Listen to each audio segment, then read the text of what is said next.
त्रिलोक के स्वामी महाकाल अपने मस्तक पर अर्धचंद्र क्यों धारण करते हैं? यह केवल अलंकार नहीं, बल्कि करुणा की वह अमर गाथा है जिसमें एक अहंकारी देवता को मृत्यु के श्राप से बचाने के लिए स्वयं शिव प्रकट हुए थे। यह कथा है प्रजापति दक्ष के दामाद चंद्रदेव की। चंद्रमा का विवाह दक्ष की 27 पुत्रियों से हुआ था, जिन्हें आकाश के 27 नक्षत्र कहा जाता है। परंतु चंद्रदेव रोहिणी पर इतने मोहित हो गए कि उन्होंने शेष 26 पत्नियों की उपेक्षा करनी शुरू कर दी। ये केवल पारिवारिक पक्षपात नहीं, सृष्टि के संतुलन के साथ अन्याय था। जब वे दुखी होकर पिता दक्ष के पास पहुंची तो प्रजापति का क्रोध भड़क उठा। दक्ष केवल पिता नहीं, सृष्टि के नियंता थे। उनके लिए यह अपमान व्यक्तिगत नहीं, व्यवस्था के विरुद्ध अपराध था। दक्ष ने न कोई चेतावनी दी, न कोई दूसरा अवसर। उन्होंने क्रोध में भरकर चंद्रदेव को श्राप दे दिया। तुमने मेरे वंश का अपमान किया है, अतः मैं तुम्हें श्राप देता हूं कि तुम क्षय रोग से ग्रस्त होकर नष्ट हो जाओगे।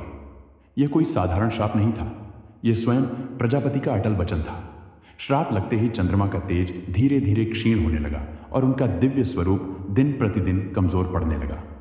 देवताओं में व्याकुलता फैल गई, क्योंकि चंद्रमा केवल आकाश की शोभा नहीं था, वह औषधियों की शक्ति, वनस्पतियों की वृद्धि और ज्वार भाटे के संचालन का आधार भी था। उसके क्षय से संपूर्ण सृष्टि का संतुलन डगमगाने लगा। मृत्यु समीप देखकर चंद्रमा पहले ब्रह्मा जी, फिर विष्णु जी के पास गए, पर किसी ने सहायता नहीं की, क्योंकि दक्ष के वचन को कोई देवता काट नहीं सकता था। जब हर द्वार बंद हो गया, तब वे कैलाश पहुंचे और महादेव के चरणों में गिर पड़े। महादेव ने श्राप की गंभीरता, चंद्रमा का पश्चाताप और सृष्टि का संतुलन तीनों को देखा।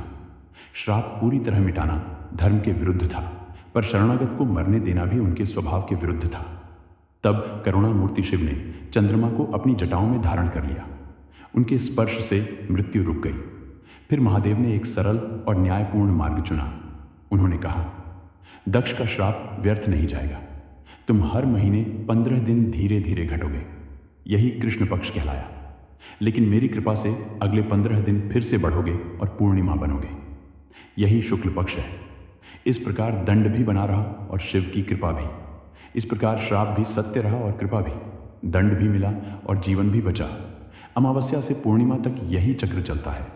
महादेव के मस्तक का अर्धचंद्र आभूषण नहीं, प्रतिज्ञा है। जो सच्चे पश्चाताप से उनकी शरण में आता है, शिव उसे मृत्यु से भी लौटा लाते हैं। यही कारण है कि उनका दरबार केवल न्याय का नहीं, असीम करुणा का दरबार है।